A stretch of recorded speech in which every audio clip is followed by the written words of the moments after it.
Y esta mañana queremos saber qué va a pasar en un futuro próximo con la economía de nuestro país. Aquí en Canarias ya sabemos que el gran motor, el turismo, ha disminuido. En lo que va de año hemos recibido un 2,8% menos de visitantes. También hemos conocido esta semana que la economía española sigue creciendo, pero menos que el trimestre anterior. Ha pasado en toda Europa, donde el crecimiento se ralentiza.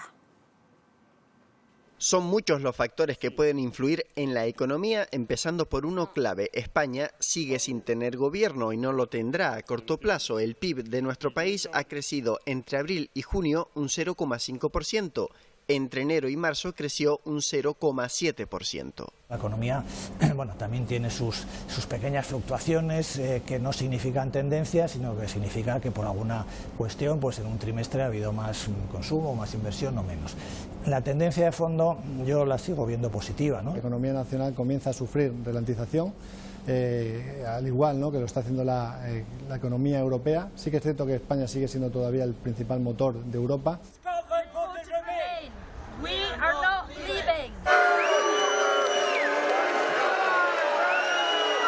La libra esta semana ha estado en sus valores más bajos, con Boris Johnson añadiendo incertidumbre cada vez que dice que se irán, aunque sea sin acuerdo, y con miembros de su gobierno insistiendo en que su economía resistiría una salida por las bravas.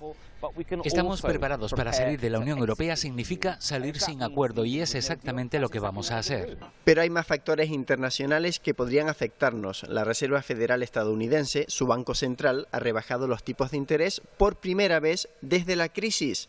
Una decisión que no comparte Trump, el presidente que tiene una gran guerra comercial con China, otro pulso que de alguna manera también puede influirnos. Bueno, pues vamos a hablar de este asunto con Urbano Medina, que es catedrático de Economía Financiera y Contabilidad de la Universidad de La Laguna. ¿Qué tal? Muy buenos días, señor Medina. Hola, ¿qué tal? Buenos días. Bueno, lo hemos visto en el vídeo previo, ¿no? El avance de la economía española se ha ralentizado un poquito en el segundo trimestre de 2019. ¿Qué es lo que ha motivado esa ralentización? Bueno, influyen muchos factores.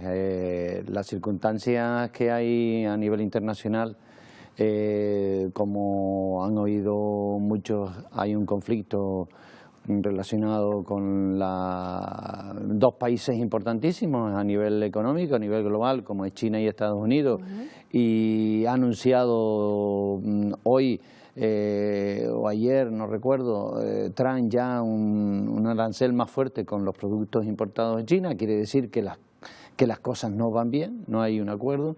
Y luego el tema del Brexit también es una condición internacional.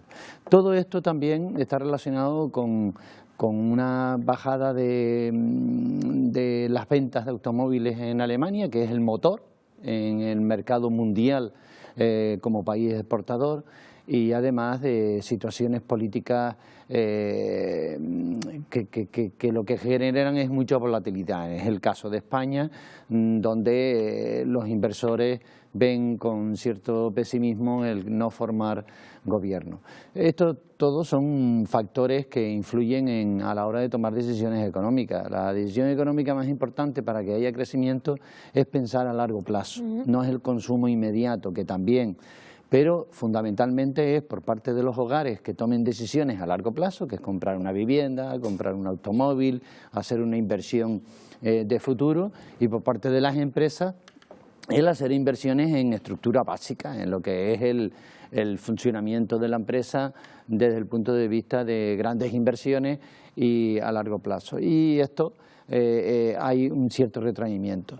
¿Qué ocurre? Que en España, porque nos comportamos cíclicamente, es decir, cuando hay crisis en España nos va peor y cuando hay crecimiento en España nos va mejor.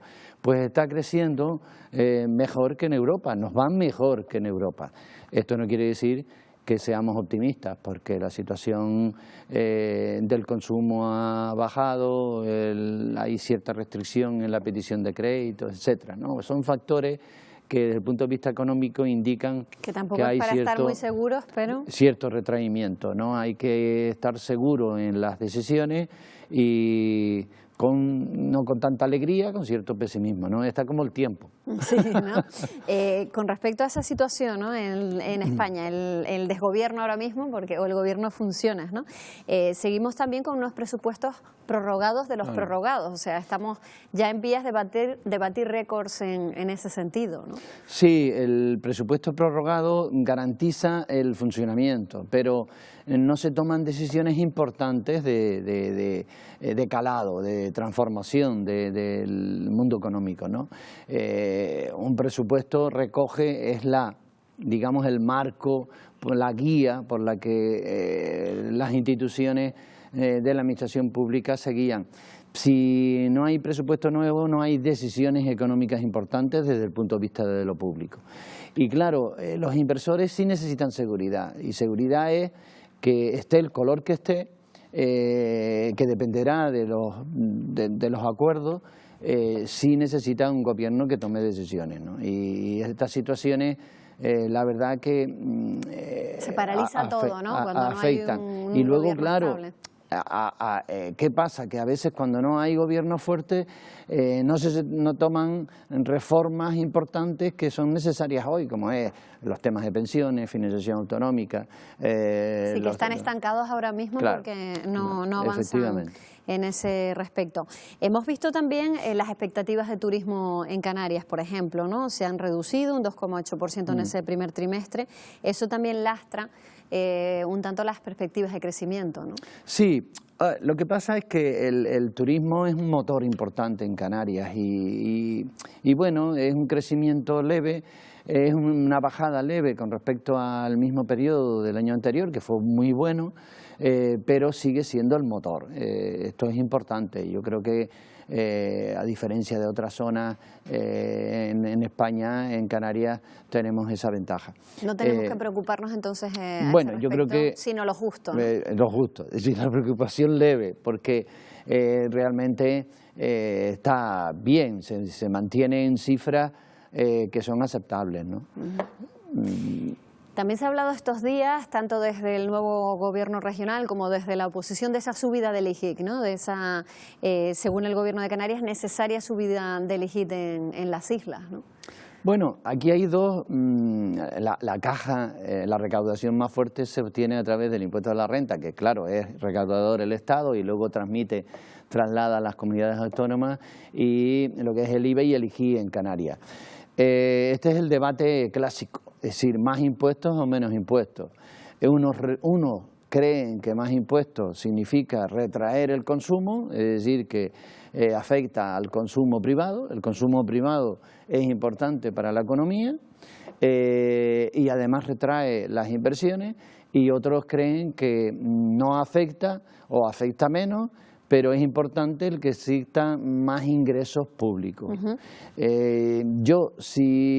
Si las cosas están muy claras para hacer proyectos públicos que generen un impacto en la economía y un desarrollo en la economía, pues bienvenido sea cierta subida de impuestos, pero si no, es un poco como lo de la tasa turística. Si la tasa turística se establece para proyectos turísticos, de desarrollo turístico, y que concretos, eso tiene, ¿no? Concreción, claro, tiene un impacto futuro, pero si eso va a una caja común donde se diluye en distintas políticas, unas acertadas y otras no tan acertadas, al final pues claro, se pierde, ¿no? Un poco la filosofía de esa ese subida es de el impuestos.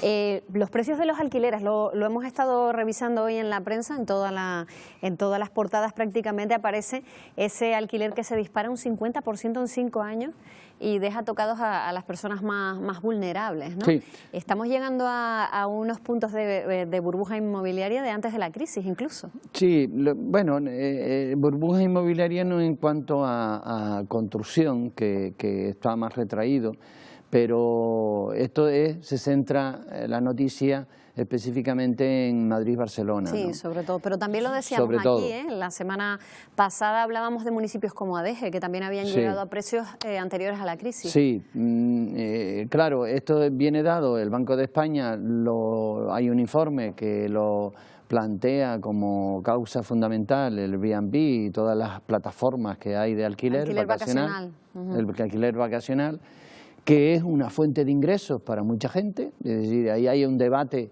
de si regularlo o no y de qué forma regularlo. Y luego está el tema que hay inversores que están trasladando sus decisiones de inversión a la compra de vivienda, pero para alquilar, ¿no? Bueno, esto habrá que establecer medidas desde lo público y medidas que puedan retraer un poco el mercado, porque al final afecta a la clase menos pudiente, ¿no? Que son los jóvenes, los que necesitan vivienda y no pueden comprar vivienda, y los migrantes, claro. Bueno, esto es...